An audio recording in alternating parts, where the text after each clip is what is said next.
Imagine you want to send a confirmation email after placing an order. You don't want the user to wait for the email, so you add async annotation to your method and you can call it from the place order. What do we expect here? The email should run in the background, the API should return immediately, right? But many developers are surprised. The API still waits, nothing feels asynchronous. Let's prove it. Inside both methods, you can add print statement to print the thread name. What we expect here? Different threads, true asynchronous execution. But sometimes we see this. Same thread, same request, no background execution. And sometimes another strange thing happens. The email runs in the background, but an exception occurs and nothing appears in the logs, no error, no warning, nothing. So the question is, why does async annotation sometimes work beautifully and sometimes behave like a normal method? The answer is exactly the same reason we saw in the previous videos. Async annotation is not magic. It depends on something hidden behind the scenes. And once you understand that mechanism, every async problem becomes easy to explain.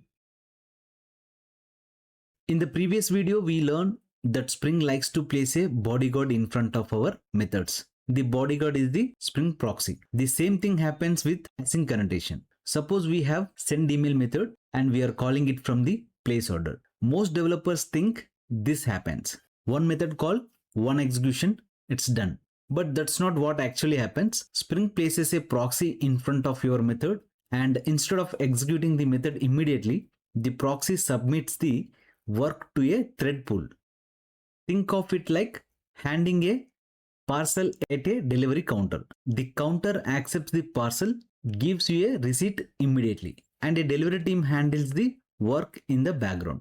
That's asynchronous execution.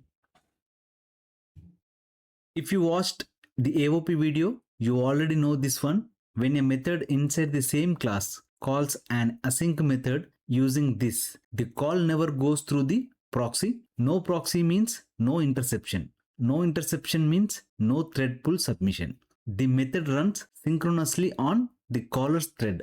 The fix is identical to transactional. Extract the async method into a separate Spring Bean so the call routes through the proxy. Same root cause, same fix. This is AOP in action.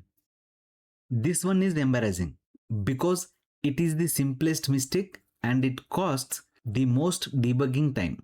Async does nothing on its own.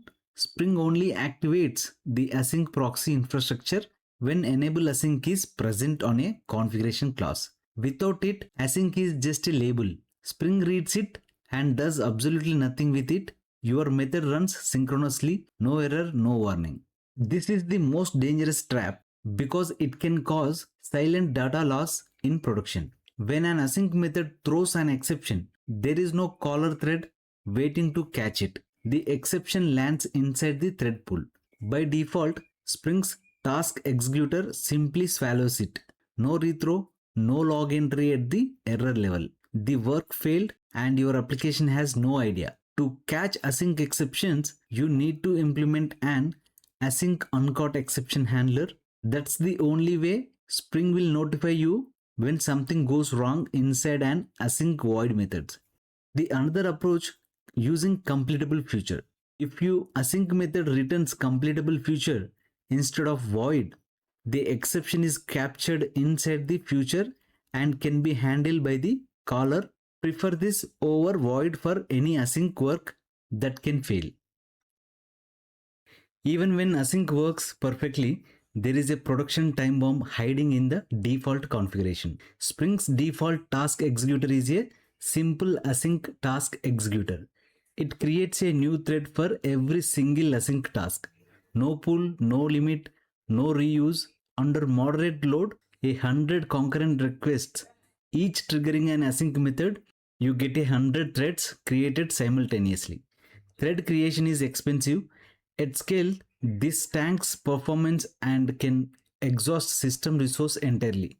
To fix that, we need to define your own thread pool task executor with explicit bounds, core pool size, max threads, and a queue capacity so async work is handled predictably under any load. The setting set thread name prefix will be helpful to debug the issues. It instantly tells you this is an async task thread, not a request thread.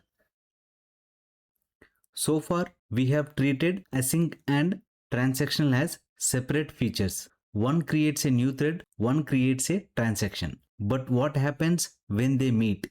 Let's look at these two scenarios. The first one, suppose we have a transactional on placeholder method, which is caller, and async on send email method.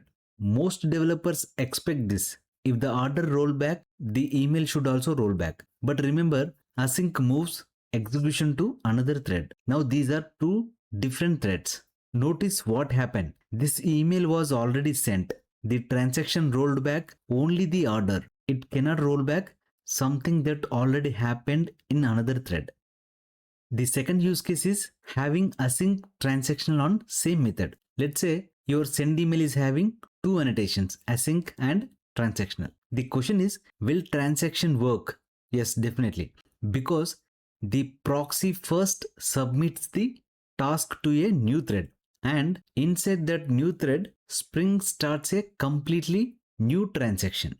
The transaction works perfectly, but it is not the caller's transaction. It is a completely separate transaction.